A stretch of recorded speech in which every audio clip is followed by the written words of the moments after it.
good afternoon for you all. I'm happy to host another seminar in the theories of governance, regulation and governance seminar. It's usually a Zoom seminar, not always, but today it's a Zoom seminar. And today I'm happy to host Dionys Zink and his co-author, who will not be with us, probably Christoph Knill.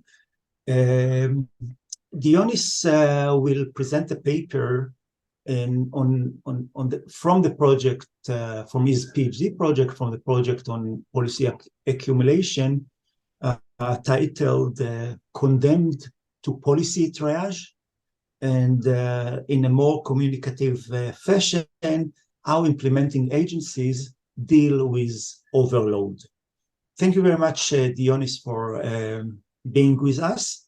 I will start and say a few words about you, and then I will introduce myself. So let me start with Dionys. Dionys is a doctoral researcher at the Ludwig Maximilians University of Munich, LMU, and is currently a visiting researcher at the Hebrew University of Jerusalem, HUJ.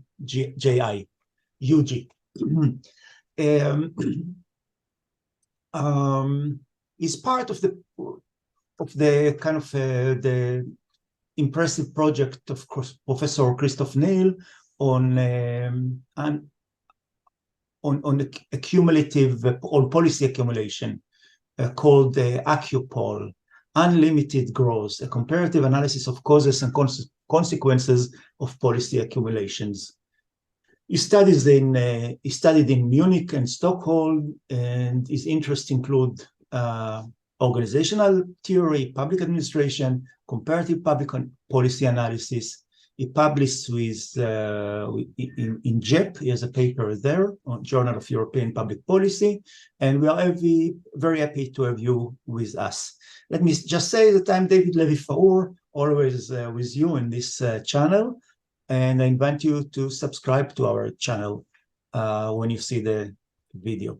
So Dionys, the privilege is yours, and we are happy to have you with us. All right. Yeah, thanks a lot. First of all, for being here. Thanks a lot, David, for the invitation. Yeah, then I would say we just get started. Let me quickly set up my screen. Share that. Go into presentation mode. Excellent. You did it well. All right. Yeah, everyone can like see what I'm seeing basically. So okay. Excellent. All right. Then let's get started. As David already mentioned, the title of the paper is Condemned to Policy Triage: Why Implementing Agencies Engage in Trade-offs, which is authored by Christoph Knill and me, who, as David already said, unfortunately probably can't join us today, as like today is a public holiday in Germany, so he's out with his family as far as I know. All right, then let's jump into, so pretty much the starting point, as David already kind of mentioned, is policy accumulation. Policy accumulation is conceived as the continuous production of more policies, so a growth of policies, of countries' policies portfolio, while at the same time there is very little dismantlement or termination of older policies, of policies that are out of date, of programs that are probably not substantial anymore. We see very little of this dismantlement or termination. This is something that is pretty much observed well within the literature. Christian Adam, Christoph Knill, and others wrote that book about policy accumulation, but then also recently, or more or less recently, Nia and David wrote a paper on legislative growth in 2019, and then from a slightly different other perspective, Susanne Mettler in 2016 developed the concept of policyscape. So basically the idea that there are more and more policies layered above each other. So this is reality in a sense. This is something that is like well established within the literature that we see in almost any modern democracy across the globe. In the first stage of our project, we actually gathered data on 23 OECD countries, and this is something we see pretty much in any country that there is this continuous upwards trend of more and more policies being added. So now itself, that is not a particularly bad thing itself, but of course there is a problem when there doesn't happen like a parallel expansion of implementation capacities. In other words, of administrative resources, so the people that actually like need to implement those policies. Because without an expansion of those capacities, of those resources, there is a risk or a chance that implementation bodies, sectoral implementation bodies tend to get overburdened. So there is more and more work added onto their desk, essentially, and onto their workload, while we also see that, you know, resources are stagnating or increasing only very little. And of course, if we observe something like that, we also see that there is a negative effect on the implementation itself and the policy performance ultimately, right? More work doesn't get done, right? Because there are, in certain instances, there are just the resources are not available, or the staff is not available to implement those policies. So why is that? Just very briefly, Christoph gave another talk, actually also in the series, which I can recommend for those who are interested more into the argument of policy accumulation. But very briefly, there are political incentives to expand countries' policy portfolios. On the one hand, we deal, or countries are governed by vote-seeking politicians that are, you know, competing in elections, and of course have to present a given program to be voted for, right? I mean, nobody wins an election by saying everything is good how it is right now. We're not gonna do anything anymore, right? So there are always new suggestions to what to improve, what to do. Then secondly, policies are essentially like government's primary problem-solving tools. When there is any problem, basically there is a policy being made in order to regulate something, in order to redistribute resources in the social sector, for example. So this is, yeah, very elemental in that sense to government activity, right? And then also, this is something that is also not new in that sense, is that they're challenging to terminate. Right? Once a policy is in place, they rarely get terminated or dismantled. This is something that Badach already figured out in 1976, and then more recently, Michael Bauer and colleagues wrote about that as well. So this is something that we see, that there is a growth, but little dismantlement. And then on the other hand, there are very little incentives to increase implementation capacities. So there is very little incentives for politicians to, you know, shift more money to the administration. This is something that is not particularly popular among you know, voters, for example, but also among politicians for a variety of reasons. In particular, as the allocation of resources and then probably like more successful implementation is really hard to pinpoint to an individual politician, right? So it's hard if a politician stands in an election and promises to increase resources for administrations, and with that doing so, increasing probably like the availability of certain services. This is hard to attribute to an individual, right? This is something that is a system dynamic rather than an individual dynamic, right? And so this is also what we also see on our very, very famous paper by Hansen and Sigman actually proves that pretty much also in all modern countries, implementation capacities do not increase, or they do, but very incremental, right? All right. So what is pretty much with that in the back of our heads, what is like the state of the art, what is like currently done? So first, we see that implementation deficits, or general implementation failures, are usually analyzed on an individual case or actor basis. So we have a lot of studies that deal with implementation failure, administrative failure, and so on. Why, you know, a certain program, for example, was unsuccessful, why a certain policy was not achieving what it was supposed to do. But what we don't see, at least not very commonly, is literature that focuses on the prevalence, what we call the prevalence of deficits. So like how prevalent are those deficits? Is it only like a few policies that are not implemented? Is it individual programs that probably fail? Or is it, when we're looking at a sector, like what is the state of the sector, right? So there's a focus on policy outputs, right? I mean, this whole accumulation literature essentially scrutinizes the policy output. So the number of policies, essentially, number of instruments, the number of regulation. But so far, very little in that aggregated state looks at what actually like are the outcomes of this growth on the one hand, and what actually like the impact is on, you know, on administrations on the one hand, but also then on the broader public, right? This is also something that we don't really observe so far. So why is that? Well, we lack the tools to capture this prevalence of those implementation deficits. In particular, if we want to look at implementation deficits as an aggregate phenomenon, we not only want to look at, you know, individual organizations, individual policies. We want to look at, you know, at a sector, at a country, you know, what the state of implementation essentially is like in those entities, right?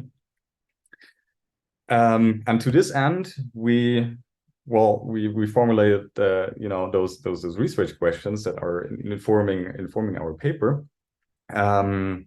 which on the one hand is to what extent does actually like the growth of policy stocks, policy portfolios, or countries' policy portfolios, which then lead to a growing implementation burden.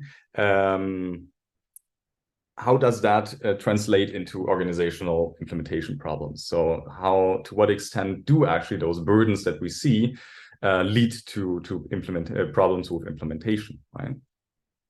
And then in a second step, we were wondering why certain organizations can apparently absorb burdens better than others. You know, we observed that in a lot of countries there are organizations that do comparatively well, even though they have a massively increased workload over the last years.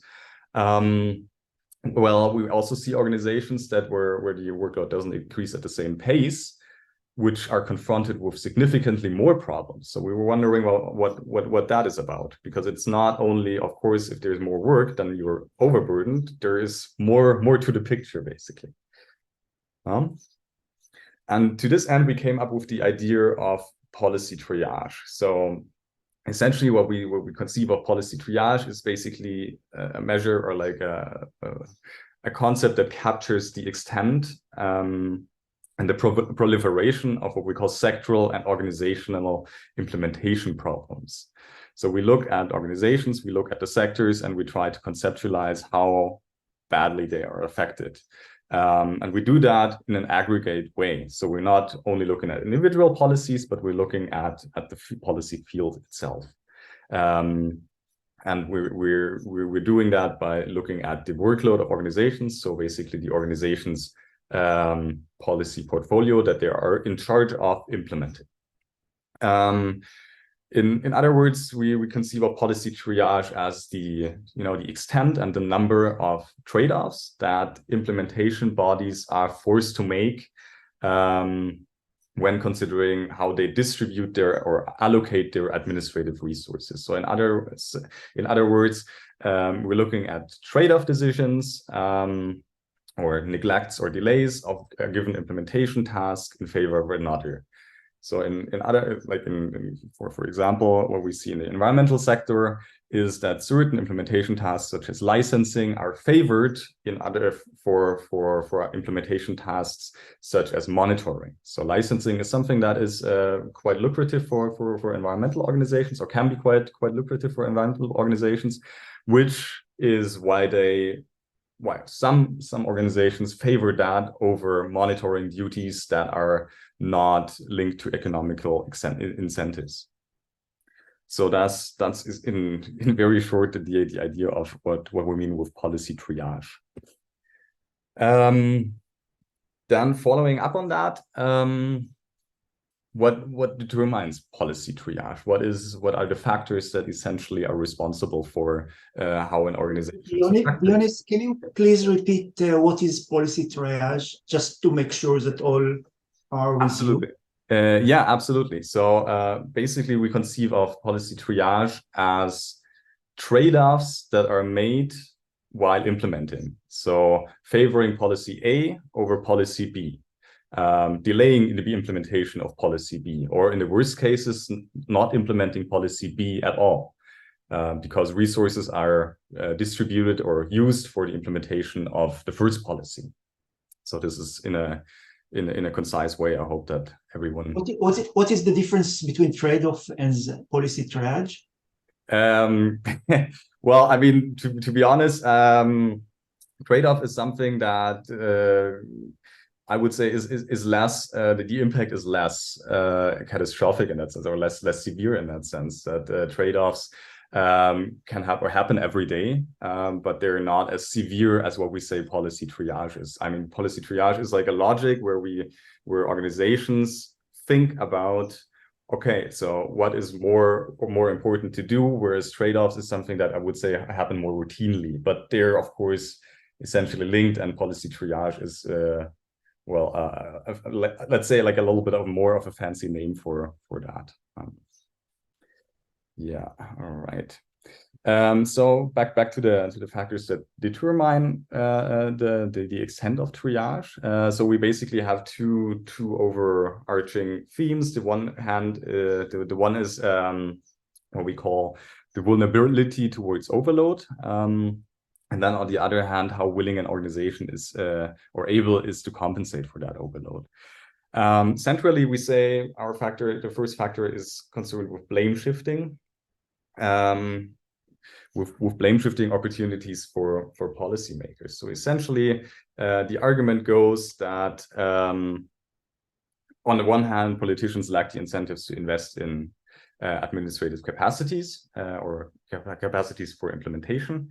Due to that was like, I think a mistake, that implementation is challenging to attribute to individual politicians. So there is not really an incentive structure there. And centrally, we look at delegation structures and the political stability, as we argue that those can either mitigate triage or can create situations where we see less triage or more triage. If there is a delegation structure that's fairly complicated, this is something that we see, for example, in Germany, where you have 3 tiers of government, basically on the central level, the regional level, and the local level. This delegation structure essentially provides ample ways for politicians to also not only delegate implementation, but also delegate responsibilities. And so that is often used as a way to shift responsibility and to shift blame in case of implementation failure towards other levels, away from the policymaker and towards the implementer, for example. And then another aspect that we also see is political stability is also highly relevant in this regard, as well. We see that more policies are being made, the less stable governments are. So like if you have elections reoccurringly every 2 years, there are of course more policies being made than if we have like regimes that last longer than that.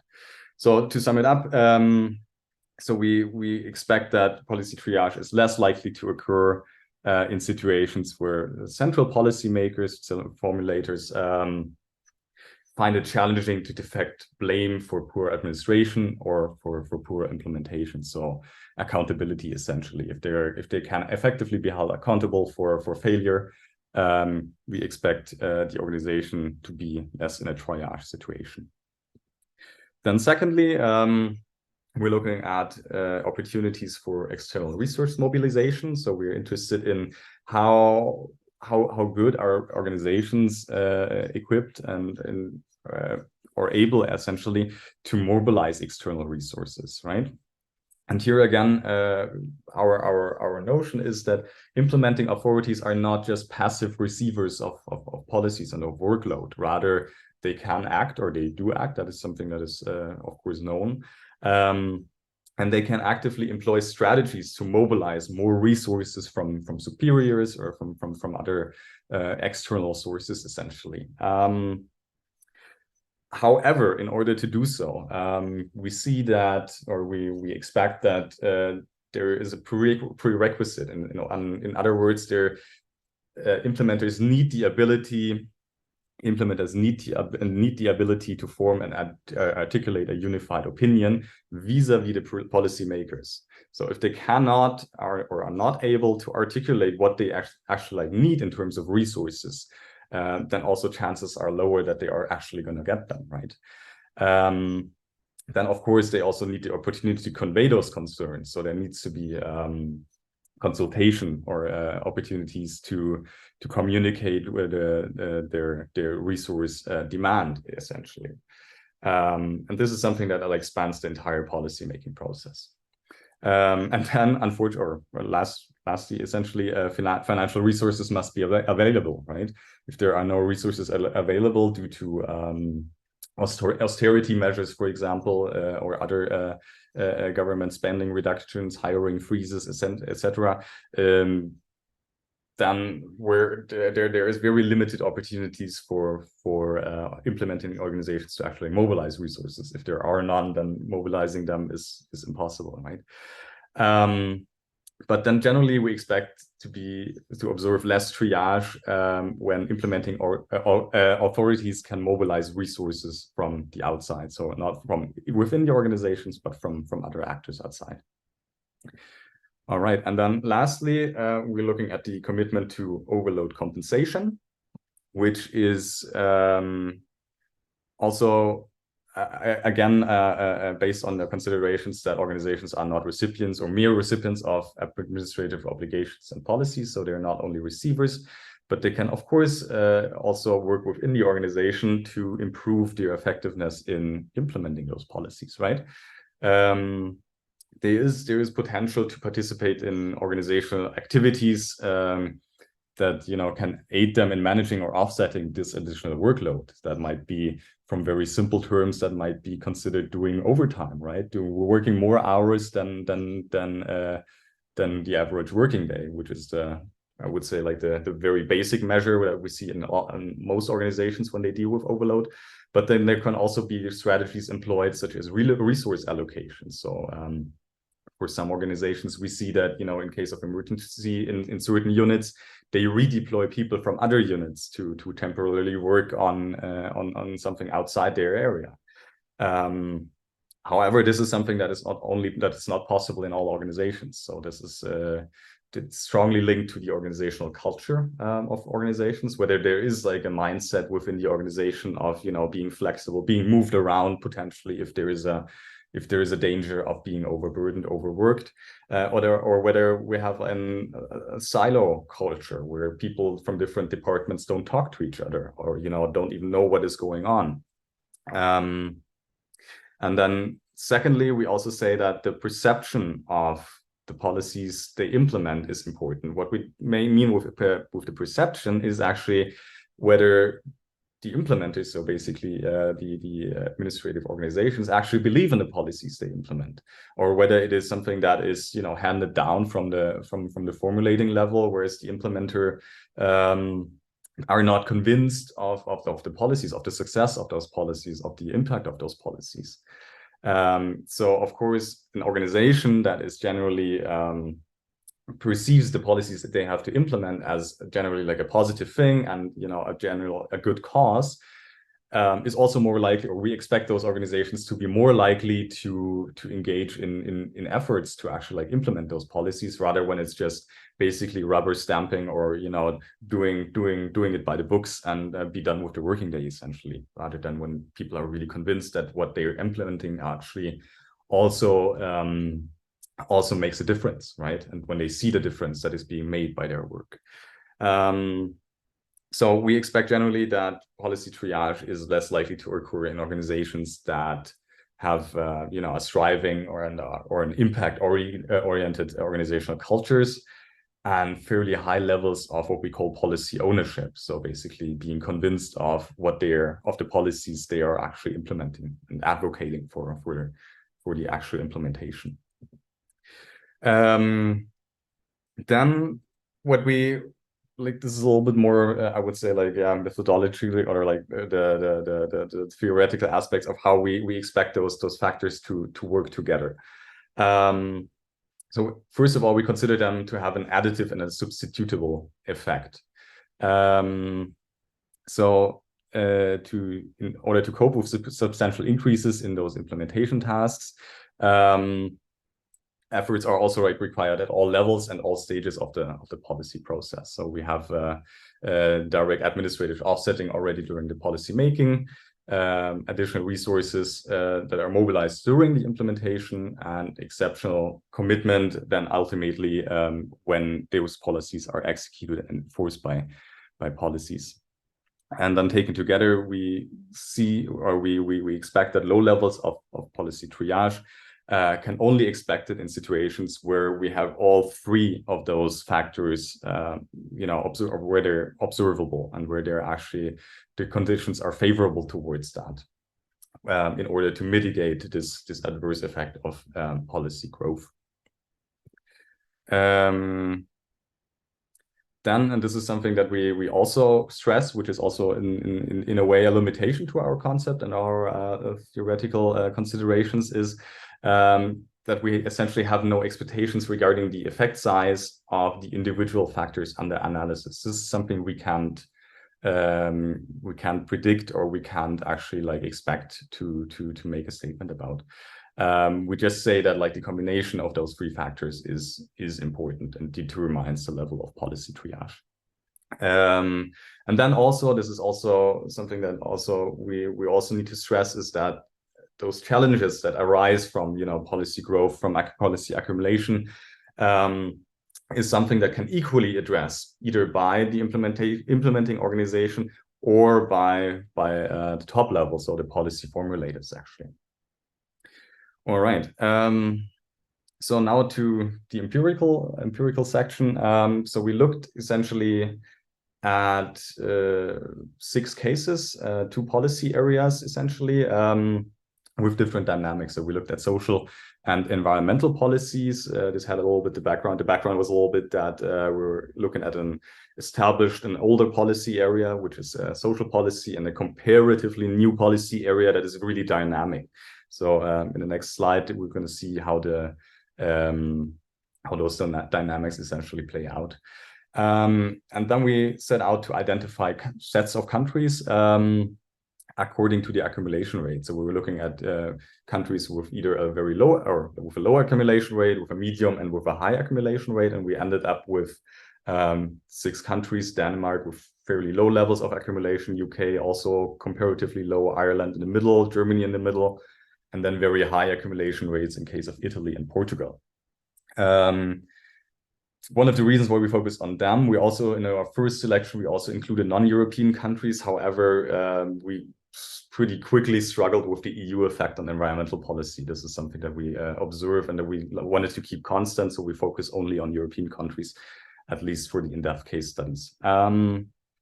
Then what we did, we identified the relevant organizations that implement those policies by what I call the manual Fourier transformation. So we looked at a given time and looked at how many measures there were. So in environmental policy, there might have been like 120 measures. And for each of that measure, we looked at which organization is in charge of the implementation of that exact policy. Then as we had the organizations pinned down, we conducted semi-structured interviews with professionals from all levels or working in those organizations, and then in some cases also external organizations, or non-implementing organizations, but stakeholders such as lobbying organizations and so on. And we ended up with a total of 154 interviews in those 6 countries. Where we have a slight imbalance between the environmental policies, which is 92 interviews, and social policies 62. And centrally, the reason here is that there are more actors in environmental policies than there are in social policies. So a lot of countries have their social policies fairly, or the implementation is fairly condensed or centralized in one organization or 2 organizations in some cases, whereas for environmental policies, we have a wider range of implementing organizations. All right, so this is basically what we call the growth of the policy measures. This is for social policy right now. And we see that here in the very top this is Italy. Italy has a variety or a high number of social policy measures that administrations have to implement. Second is Germany, actually. Then we have Ireland, which is closest to our average, which is that black line here. This is our sample average.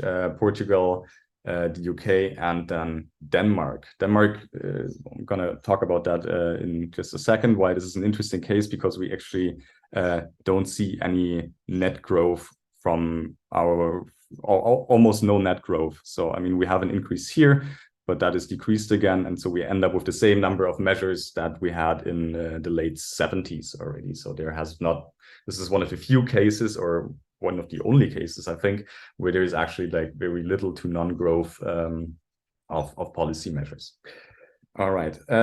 So this is the landscape for the environmental policies. Here the picture is a little bit different. We still have Italy as one of the as the top accumulator in a sense. Italy is leading widely.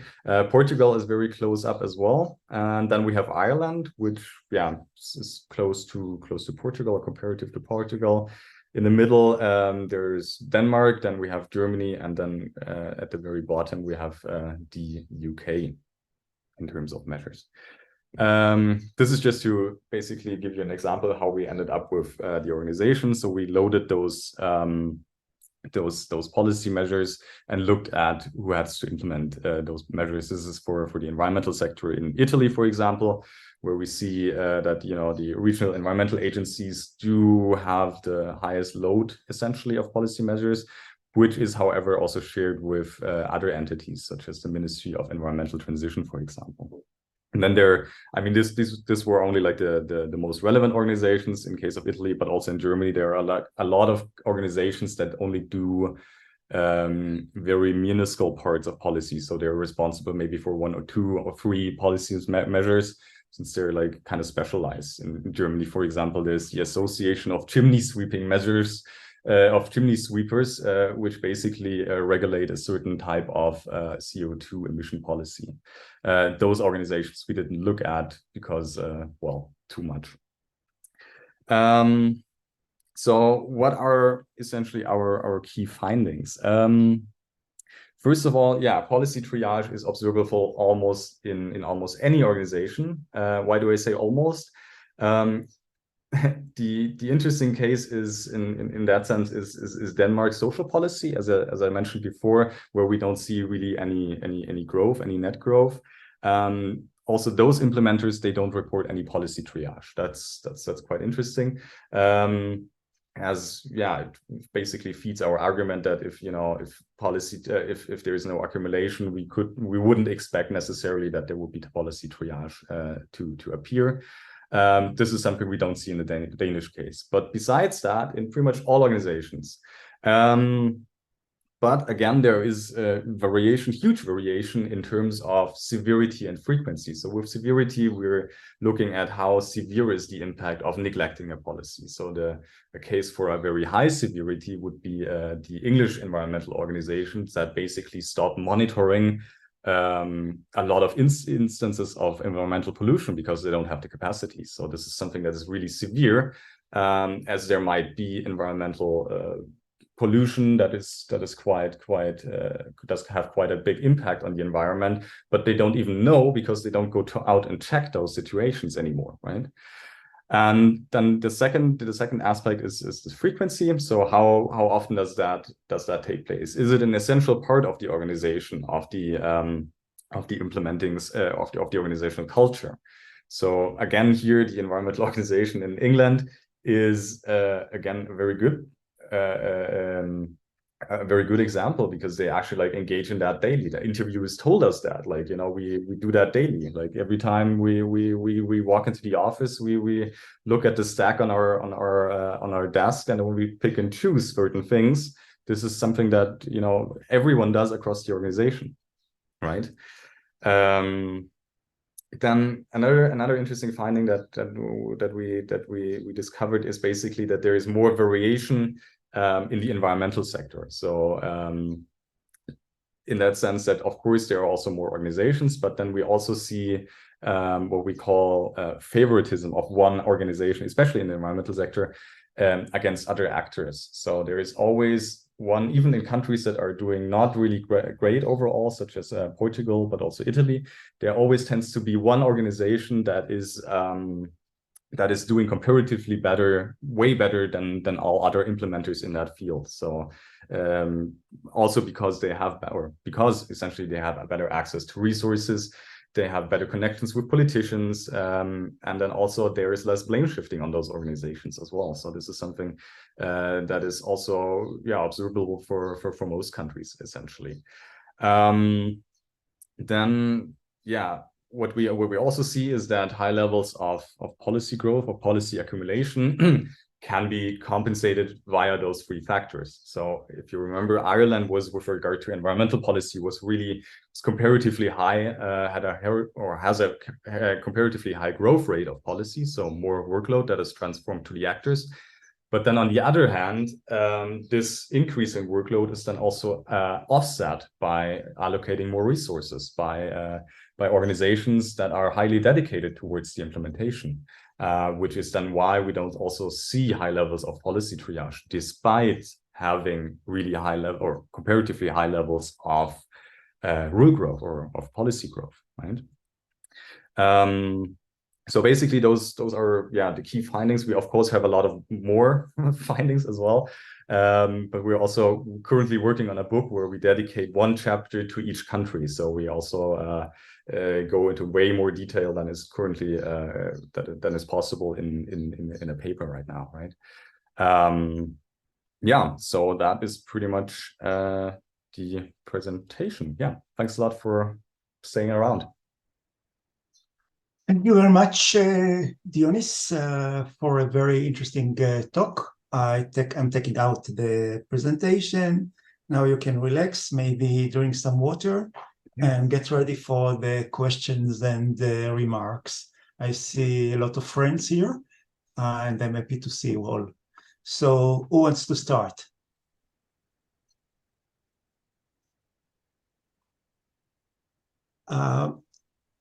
If no one, I will ask as follow. To what extent the findings are interesting or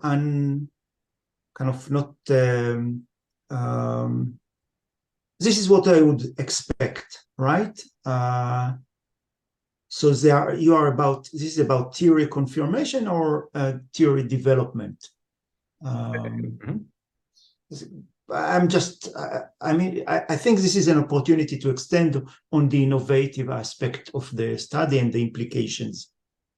So it's actually like, it's a test of our theory essentially. So we're looking at, we had a paper in a JAP like recently that basically set up the guidelines for our theory, but however, we only checked, or we only illustrated that the concept basically by looking at two organizations. So that is something that we extend in this paper. We're also looking at more policy sectors. So the social sector is also included here. And true, with regard to the non-surprising aspects of our findings, in a sense that's true. However, what I think is interesting is that even in countries that are perceived to be doing poorly, such as Portugal and Italy, unfortunately, there are still organizations that are really like doing well comparatively, and are able to cope and to manage and do implementation. Then also, like on the other hand, we see in countries where we wouldn't expect that. So for example, in Germany, we see comparatively high levels of triage. This is something we were not expecting, right? This is something that we always perceived, maybe like stereotypically, but like the German administrations as being comparatively efficient, which can be doubted, of course.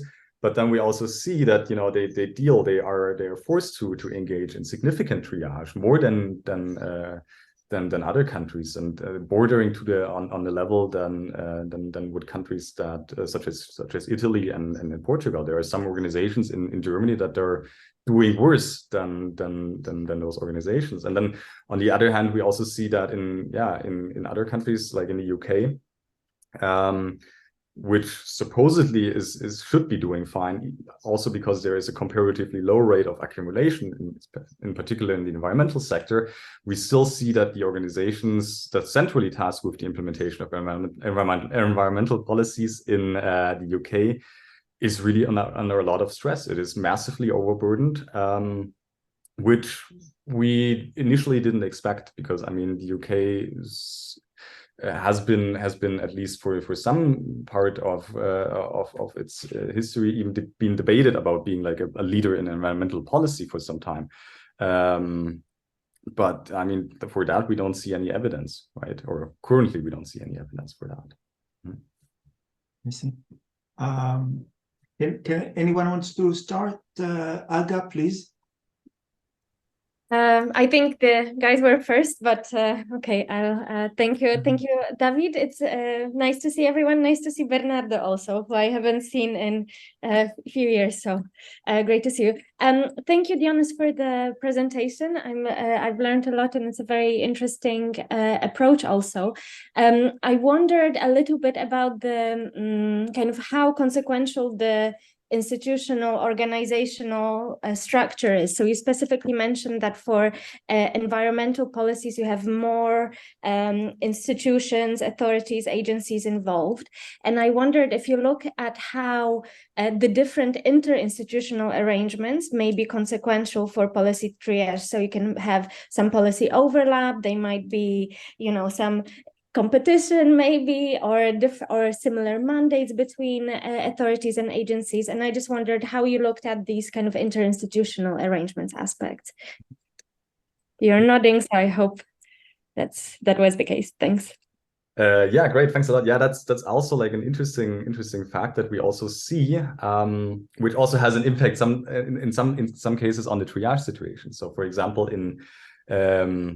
in Ireland, again, this is something I'm really familiar with the case because I conducted the interviews and I talked to a lot of people there, where you have a very difficult inter-organizational relationship, in particular between the EPA, so the Environmental Protection Agency, who is doing really well, and then the local implementers, because the EPA, so the central level, essentially supervises those local implementers and forces them to prioritize things that they would necessarily not see as a priority. So this is something where, what I talked about earlier about this level of ownership, where a lot of people say like, well, the EPA forces us to do septic tanks inspections, which is not like a big deal in our county, right? I mean, of course it's a policy and we need to do those things, but they're not really excited about that, or they don't really like see the value in doing those inspections, for example.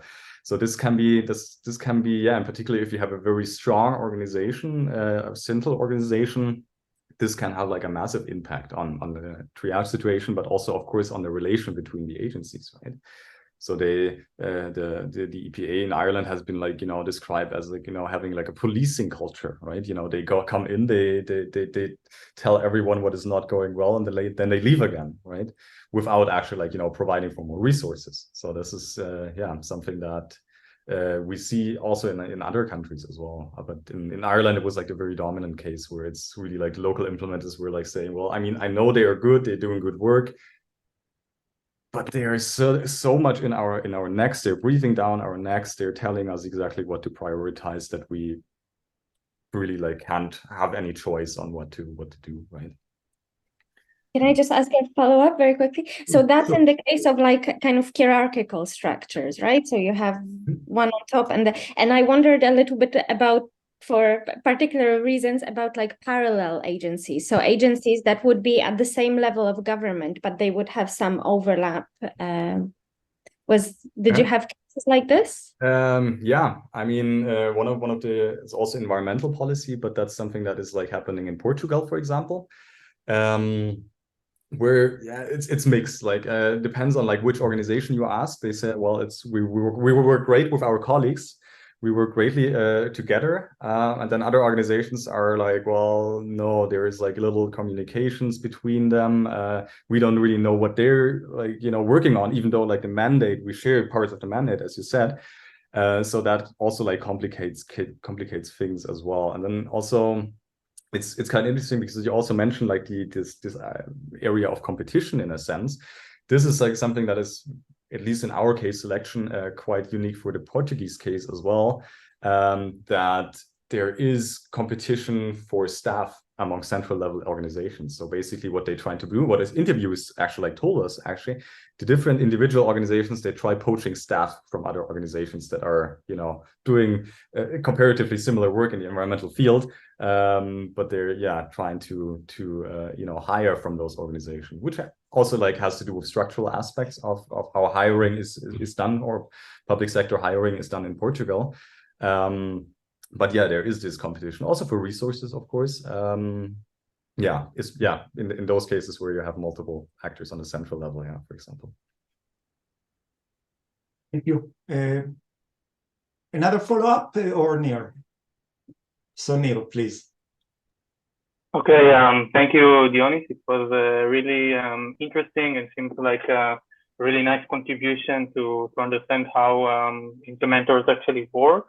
I have two questions. One is about what we actually learn about policies adopted. So if we take into account the fact that countries adopt more and more policies and policies accumulate, what do we learn about certain policies in terms of neglection and in terms of implementation, what are the likelihood that some policy targets and then policy instruments would be more likely to be implemented or neglected? Do you see any kind of variation in this regard? Do you have any expectations and any thoughts about the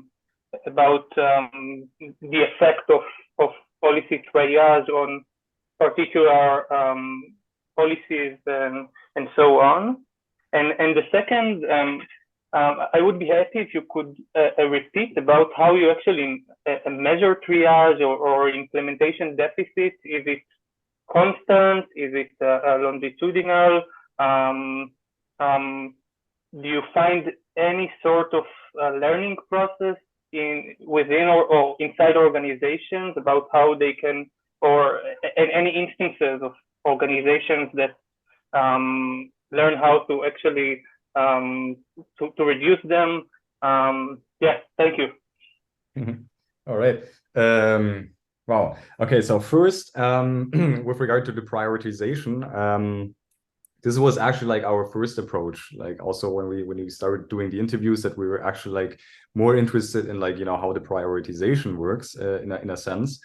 It is kind of difficult because most of organizations tell us they prioritize what they deem most important, right? Which is in a sense an oxymoron, or something that we can't really disentangle, because I mean, this is something they say is most important, but we can't have like really a say about what the impact, for example, is. If we don't have really any knowledge about that. What we sometimes see, however, is that there are different logics that are used to prioritize. For example, in the Portuguese case, they are extremely oriented towards deadlines. So pretty much everyone that we interviewed told us like how, when we asked them what's the logic, what do you look at, it's like we look, the most important things are those things that have deadlines, which is, I would say, in a sense also a way of or a result of organizational learning, because previously also something that interviewers told us, they had really problems with like delivering things on time, right? So there would be like bizarre cases where they would make or would do a study, an environmental impact study of a highway, for example, right? However, that study was only published after the highway was built, right? So it was pretty much like meaningless now, right? So this is something that they actually like learned, or are forced to or adapted their behavior in that sense, that they're more increasingly first looking at, okay, what's the most pressing, where's the deadline, you know, also in Portugal, but also with regards to Italy, that's also something they also prioritize with regard to EU policy, right? Because, you know, if there is national policy that is not implemented, fair. But of course, when there is EU policy that is like continuously not implemented, you have an infringement case open against you, right? And so this is something that that also like countries try to look at. In Ireland, it's quite similar, where organizations adjusted, like the organization that deals with nature conservation and so on, they adjusted their priorities, their triage situation essentially as a result of I think 10 infringement cases against Ireland that were brought forward, and where that particular organization actually failed to implement policies, which then partly led to those infringement cases, right? So this is something that organizations where I would say, yeah, there's also learning there with regard to how to prioritize. Then lastly, with regard how do we measure? Yeah, that's a bit of yeah, that's a bit of a I wouldn't say like problem. We would say we try to deduce from the interviews how much triage governs their daily routines, right? Is there something that they engage in daily? Is there something that, you know, happens occasionally, right? I mean, this is something that that, you know, only occurs when there is like, you know, a new legislation coming out, and that there might be a lag of, you know, resource allocation, and that might take maybe 2 years, but then they're back on track? Or is it something that, you know, where they're already they would describe themselves as like currently constantly swamped in work? So this is with that regard, we try to make it, or to assign different levels of, like, you know, high triage and medium and low, right? Yeah. All right. Yeah. Thanks. Yes, Carlos, please. Thank you very much for your presentation, Dionys. It's great to finally see what your work is about after hearing about it for a few weeks.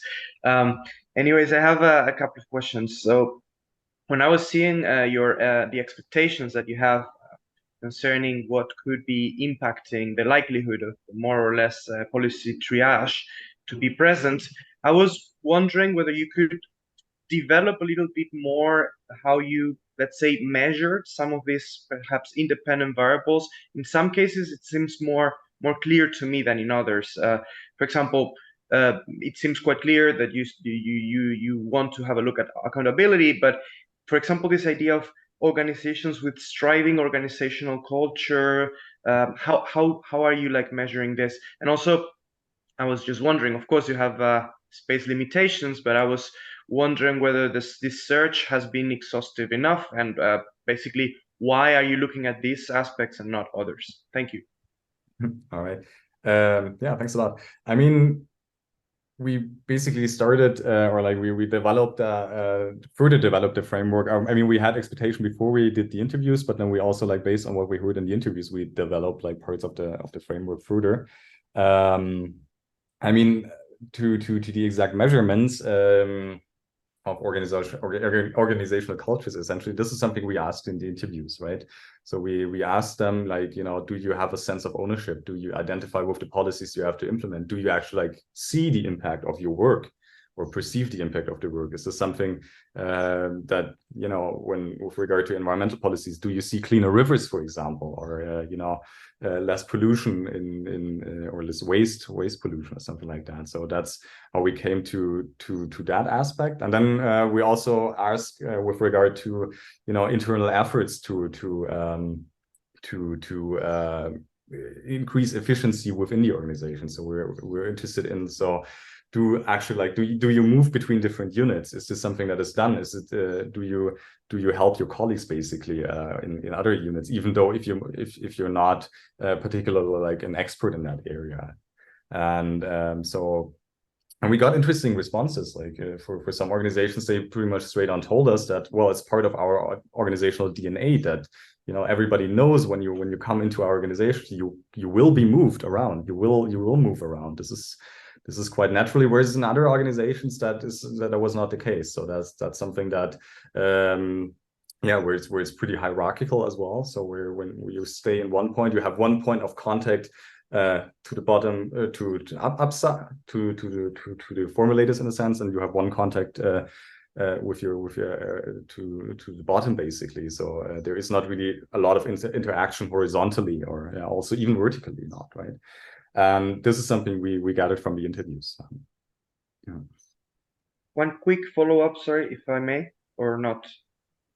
Yes, please. 30 seconds. I just was thinking that it could be quite interesting to have a look at this also from a multi-level governance perspective, depending on what the relationship between different levels of governance could be. For example, environmental policy, there could be a lot of variation here. That's it. Yeah, absolutely.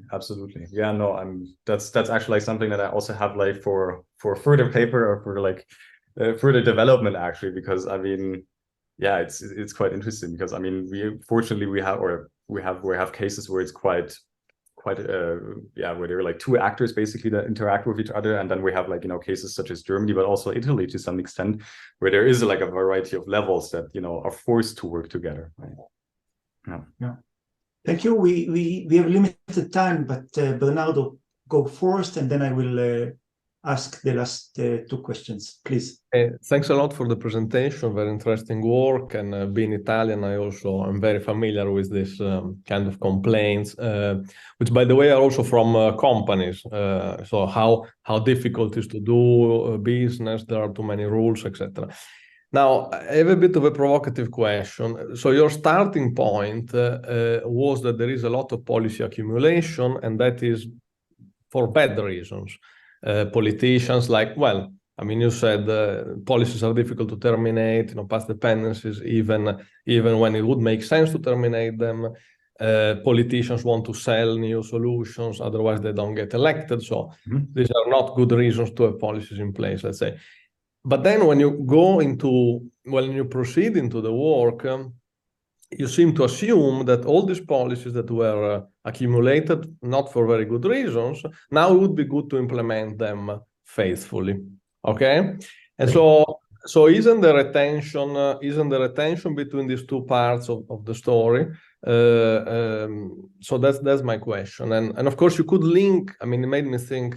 Your work made me think of Lipsky, because Lipsky is basically telling us that actually the choices by street-level bureaucrats are good, are necessary to make policies work, and if we go to more familiar settings, let's say when we need to submit an article to a good journal, we have word limitations, right? And this forces us to make choices that increase the quality of the paper. So, okay, thanks. Yeah, absolutely. Yeah, thanks a lot for that comment. Yeah, that is indeed a very good question. Well, I mean, for starters, yeah, you're absolutely right in that sense that we say, well, there is a lot of probably like dead wood, among the policy stocks that countries have to implement, and that's unfortunately true. I mean, also like what I also want to stress with the accumulation argument, we don't necessarily say that more policies are bad. That's not true. I mean, it's really fortunate that we don't live with the environmental policies of the 50s anymore, right? That there has been development and there are increases and so on. So that's certainly a good thing. But yeah, then that's true. There is a little bit of a disconnect, because then when we go to the implementation level, however, like our expectation would be, if there is a policy, it needs to be implemented, right? So we don't, while you are absolutely right about that there are certainly policies, and also with regard to the street level, that actually like organizations might be quite wise to or better suited to pick and choose. There's still their mandate, they're still supposed to implement those policies, right? So that is pretty much where we're coming from. But I would totally agree with you on that. I mean, and again, yeah, as you said, Lipsky does a pretty good job at explaining why this is actually like a good thing, right? But then, and this is something that is not included in the paper, but like in other papers by also colleagues of mine, where they argue that that the better vertically integrated a policy is, basically, so the more top-down and bottom-up interaction takes place during the policy making, the better the policy basically gets, and there less accumulation happens, because then you have cases where street-level implementers actually like can talk to formulators and tell them, well, this is not going to work, or let me tell you how it's going to work. And this is something that we also see in different countries, where in Denmark, for example, these interactions are really, really, really good.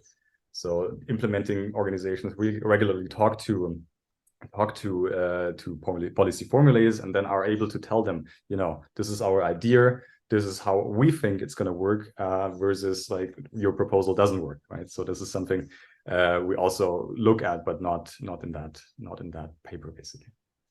Thank you, Dionys.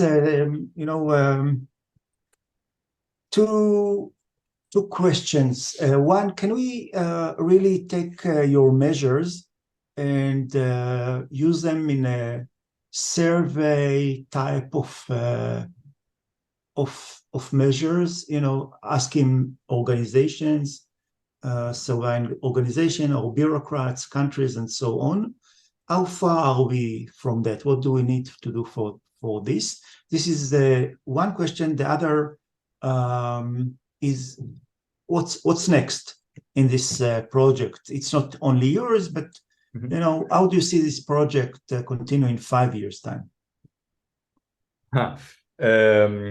That is a very good question. So first, I would say, this is something also we played around a little bit, or we brainstormed a little bit about actually doing a survey, because I think it could be easily done. Now we know basically what we want to test, and the reasons why we initially opted for interviews was that we were looking, or we tried to look for aspects that were a little bit opaque, right? Like organizational culture. This is something that is, I would say, comparatively hard, especially if you don't have clear indicators yet on how to ask about that. So that's why we initially opted for doing the interviews. But especially if we did that for 6 countries, right? So that's also comparatively small. But yeah, that is a possible step forward to actually, we have the accumulation data for 23 countries, right? So it would be amazing to actually do surveys in those countries, right?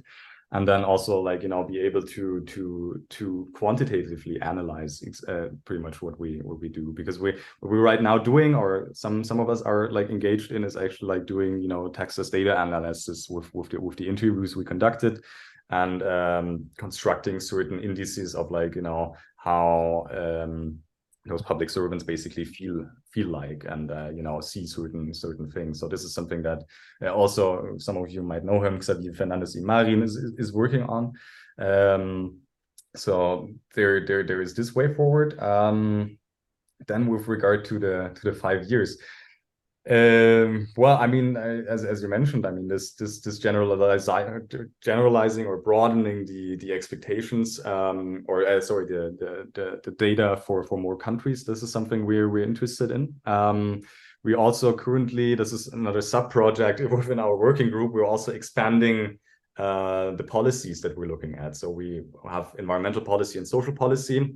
What we are also currently doing is expanding our data on economic policy, basically, and climate change, because this is something that is not particularly included within the environmental bubble, basically. So we dedicate time to look at climate change and economic and industrial policy, essentially. Yeah, so those are the central strands, I would say, that are the way forward. However, it must also be said, the Accupol project, which funded most of that research, pretty much, it runs out next year. So 2024 is where the ERC grant essentially stops. And I think Christoph is currently just developing further opportunities as well, and also other people I know from our chair are also doing DFG proposals and whatnot. So this is something where we're currently working on, but yeah. Thank you very much, Dionys. I wish you good luck. I'd like to thank you for an interesting and important project. I hope that it will define and will be part of things that we remember about policy implementation in the future, teach, etc. Thank you very much, all, and see you in next seminar of the theories, Jerusalem theories of Regulation and Governance seminar. Thank you again, and see you soon. Thanks. Bye. Thanks a lot.